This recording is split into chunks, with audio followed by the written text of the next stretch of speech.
कांग्रेस के आदमी की आदत नहीं होती किसी के बीच में घुसना। आप बोलो तो आप ही बोलो। भैया महिलाओं का अपमान वो करता है यार जो अपनी पत्नी को छोड़ के भाग जाए। कौन महिला सम्मान करेगी ऐसे व्यक्ति का जो अपनी पत्नी को छोड़ के जाएगा? पत्नी को तकलीफ नहीं है, अगल बगल वालों को ज़्यादा तकलीफ है। पत्नी का विरोध कभी पत्नी ने विरोध दर्ज कराया? मैं सैद्धांतिक बात कर रहा हूँ बड़े भैया। जिनको पत्नी की आवश्यकता है उनके लिए आप ढूंढ ही रहे हैं। राहुल गांधी को फिलहाल पत्नी की आवश्यकता है। आपसे कौन पूछ रहा है? अभी देश की राष्ट्रपति जो द्रौपदी मुर्मू जी हैं उनके लिए अपशब्द यूज़ किए गए। अधीर रंजन चौधरी जी ने किया, तो वो कह रहे हैं कि चालू मोदी जी ने किया है, तो वहीं से कॉपी करते हुए आ रहे हैं। मोदी जी ने तो जब से सत्ता में आया तब से चालू कर रखा है। मोदी जी जूता नया पहन लें तो ये विरोध करने चालू हो जाते हैं। मोदी जी वहाँ पड़ोस में पाकिस्तान बम फोड़ दें तो ये विरोध चालू कर देते हैं। मोदी जी कुछ भी करें, इन्होंने देश के हित में कोई काम नहीं करना। कांग्रेसियों ने सिर्फ इनका एक ही मुद्दा है, बीजेपी को बदनाम करना, मोदी जी को बदनाम करना।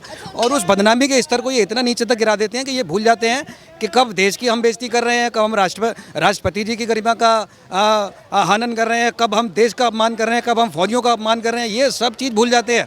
अभी देखिए, इतना सारा घोटाला करने के बाद चोर मचाए शोर वाली प्रवृत्ति के हिसाब से ढोल नगाड़ों के साथ बसों में आग लगानी, अपनी गाड़ी में आग लगा देनी, अखबार रोड पे फैल जाते हैं। ये क्या इनको मिसाल कायम नहीं करनी चाहिए कि जो भी जांच या जो भी आरोप हमारे पर लगे हुए हैं कांग्रेस के ऊपर, ये मिसाल कायम करें कि भाई देखिए हम स्पष्ट तौर पे जांच के लिए जा रहे हैं, अगर दोषी पाए तो सजा होंगे, निर्दोष होंगे तो बरी हो जाएंगे। इसमें क्या आफत आ रही है? विरोध करना किसका दायित्व होता है लोकतंत्र में? विपक्ष का। जब मोदी जी का कोई विरोध कर रहा है वहाँ तक तो ठीक है, मगर सत्ता विरोध करे, शहजादे पप्पू, ये विरोध की भाषा है। तुम प्रधानमंत्री हो भैया, कौन कहता है उनका विरोध करो, पप्पू कहो? अपना काम करो ना। अच्छा, तो वो भी तो देश की राष्ट्रपति को राष्ट्रपत्नी बोल रहे हैं, तो ये सही है क्या? बहन जी, मैंने उसको कब सही कहा? मैं किसी को सही नहीं कह रहा हूँ इस बात तक को लेके। लेकिन आप सत्ता में हैं, आप सत्ता में हैं, आप काम करिए ना, महंगाई कम करिए, युवाओं को रोजगार दीजिए। किसने रोका? रोजगार, ये कह रहे हैं रोजगार। घूम फिर के ना तो सदन में इन्होंने कोई बात उठानी, बस रोजगार रोजगार रोजगार।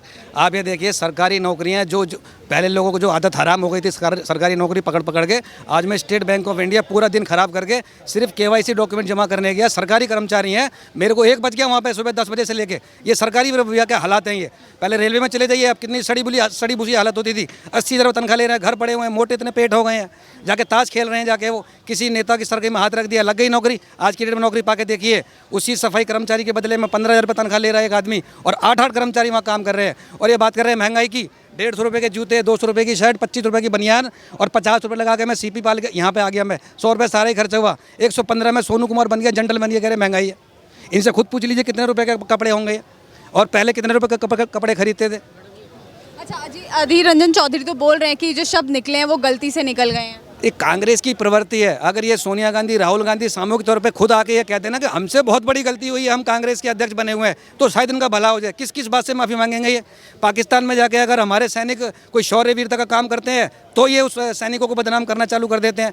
कोई सही 370 जो पूरे देश का, कश्मीर का भला हो सकता है, उस पर वहाँ जाकर हंगामा मचाना चाहते हैं। कांग्रेस की तो सोच ही है, जो इन्होंने 2014 से पहले भारत देश को दिखाया था कि ये गरीब है, पाकिस्तान से भी हार जाएगा, अमेरिका के आगे गिड़गिड़ाना। 2014 के बाद मुझे महसूस हुआ मैं आज भारतीय हूँ और मेरे भारत का तिरंगा शान से लहरा रहा है। मुझे महसूस होता है, फक्र होता है आज मुझे। ये बोले कि पाकिस्तान जाके ऐसा वैसा, जो को क्या क्या बोल गया भैया। पुलवामा में RDX की आज तक कोई जांच हो पा रही है क्या? पुलवामा को छोड़िए, कसाब का बताइए, कसाब कैसे आ गया अंदर? कसाब कैसे आ गया? सरोजनी नगर बम फट जाए, यहाँ बम फट जाए, आज उल्टे बम फटते हैं। नहीं, बीच में बोलना पड़ेगा, काउंटर क्वेश्चन है। आप कसाब का जवाब दीजिए। कसाब ने कसाब के बारे में बताइए, आप कसाब कैसे आ गया मुंबई रेलवे स्टेशन पे? दीजिए, इनको रोक दीजिए।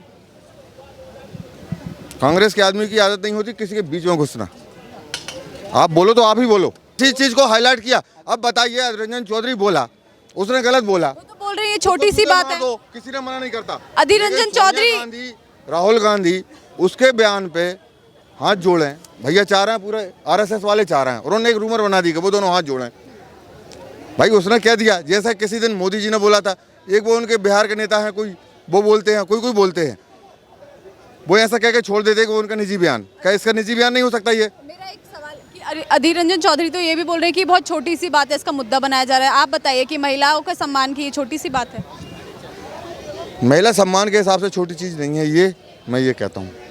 आप क्या कहेंगे? महिला सम्मान तो देखो सर्वोपरि है ही है। सबसे बड़ी बात यह है कि वो हमारे देश की प्रेसिडेंट राष्ट्रपति के पद पर तैनात हैं, वो पद पर नियुक्ति हुई है उनकी, उनका तो सर्वोपरि सबसे पहले सम्मान होना चाहिए। और जो रही बात ये बार बार ये कह रहे हैं हमसे गलती होगी, हमसे गलती हो गई, मैं आपके माध्यम से जानना चाह रहा हूँ कांग्रेस से कि कितने मामलों में गलती हुई और कितने मामलों की सामूहिक तौर पर माफ़ी मांगेंगे ये? कितने ऐसे मुद्दे हैं? देश की इज्जत की बात हुई, मोदी बाहर जा रहे हैं, तो ये तो देश के बेड़ागर और बेइज्जती करने पे ही तुले रहते हैं। तो इनको तो हर मामले में माफ़ी मांगनी चाहिए। मैडम ऐसा है, जो अधीर रंजन ने कहा है कि गलती से हुआ, गलती से नहीं हुआ। देखो कई बार CDS जनरल बिपिन रावत के लिए रोड छाप बोला गया था, मालूम है, याद है ना। उसके बाद सेनाध्यक्ष बने मनोज मुकुंद नरवणे, उनके बारे में बोला गया। तो ये चीज़ें जो टिप्पणी कर रहे हैं विपक्ष है, ठीक है, आप करिए, तर्क करिए, लेकिन ऐसा तर्क ना करें जो बाहरी लोगों को जो उन्हें उसका फ़ायदा मिले। नहीं सुनिए, आजम खान ने, आपको याद होगा किस तरीके से भरे संसद में एक महिला पीठाधीन से सभापति से क्या बोला था कि मैडम मेरा दिल करता आपकी आंखों में आंख डालकर, मतलब इस तरीके की टिप्पणी, इस तरीके की जयप्रदा के ऊपर टिप्पणी क्या की थी। कैसी अभद्र टिप्पणी जो मैं कह नहीं सकता हूँ आपसे इस चैनल पे। ऐसी टिप्पणी करना क्या इन लोगों को शोभा देता है? उसके बाद में बोलेंगे EVM हैक हो गया, RSS इनके साथ है। नहीं, इनकी जो गलत टिप्पणियाँ, इनकी जो गलत बयानबाजी, इनका हराने का कारण वही है ना। EVM हैक होती है, जब गलत बयानबाजी करोगे वो टाइम चला गया, सोशल मीडिया का टाइम है, 1 सेकंड में वायरल होती है वीडियो। जब तक इनके नेता अपनी गलत बयानबाजी नहीं रोकेंगे, आजम खां कह रहा कि ये तो तनखैया है, इससे तो जूते साफ कराएंगे। उस तनखैया ने सीतापुर जेल में डाल के लाइट बंद करके ऐसी लात घूंसाबाजी की और कैदियों ने इनके साथ, जो इन्हें ज़िंदगी भर याद रहेगा। और बोला भी इन्होंने मीडिया में कि मेरे साथ वो सलूक हुआ है जो आतंकवादियों के साथ नहीं होता। देखो, ब्यूरोक्रेसी में वो पावर है जो 40 कुंटल का एक सिपाही गेट खोलता बंद करता है, और जब टाइम आता है वही कुर्ता फाड़ देता है रोड पे डंडा चला के। अधीर रंजन चौधरी ये भी बोल रहे हैं कि ये लोग महंगाई पे बात नहीं कर रहे हैं, बेरोजगारी पे बात नहीं कर रहे हैं, ये छोटी सी बात का मुद्दा बना रहे हैं। देखो, महंगाई बढ़ रही है, सच है, स्वीकार करना पड़ेगा, लेकिन इसका जहां जड़ है वहां पे पहुंचिए, जनसंख्या पे रोक लगाओ, तब जाके कहीं धीरे धीरे महंगाई बढ़ रही, काम भी कर रहे हैं। अगर महंगाई केवल बढ़ा रहे होते, अगर काम नहीं करते, तो फिर इनके खिलाफ तो जनता खड़ी हो जाती। लेकिन जनता भी ये देख रही है कि अगर ये 1 रुपये बढ़ा रहे हैं तो उसमें 90 पैसे कहीं न कहीं काम में लग रहे हैं, ठीक है। उस टाइम में क्या था, उनका क्या था, अंधे नगरी चौपट राजा, आप भी खाओ, आप भी खाओ, आप भी खाओ, तुम भी खुश, हम भी खुश, तुम भी खुश, कोई लेखा जोखा नहीं था। 2G, 3G, 4G, चारा घोटाला, ये सब जो है यही चल रहे थे। अब अभी देखिए, वो बौखलाहट कौन सी थी संसद के अंदर, जो पैसा ट्रकों पैसा निकला, ट्रकों पैसा निकल रहा है, कह रहे मिस यूज कर रहे हैं। अरे जब मिस यूज कर रहे हैं तो पैसा आ कहाँ से रहा?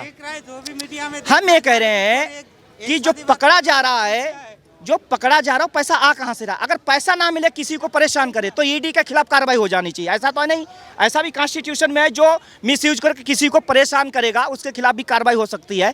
लेकिन जहाँ पैसा मिल रहा है, तो ये तो बात नहीं हुई भाई। ये ट्रकों नोट निकल रहा है, उसके बाद में बोलो कि हमारा पार्टी से कोई मतलब ही नहीं है।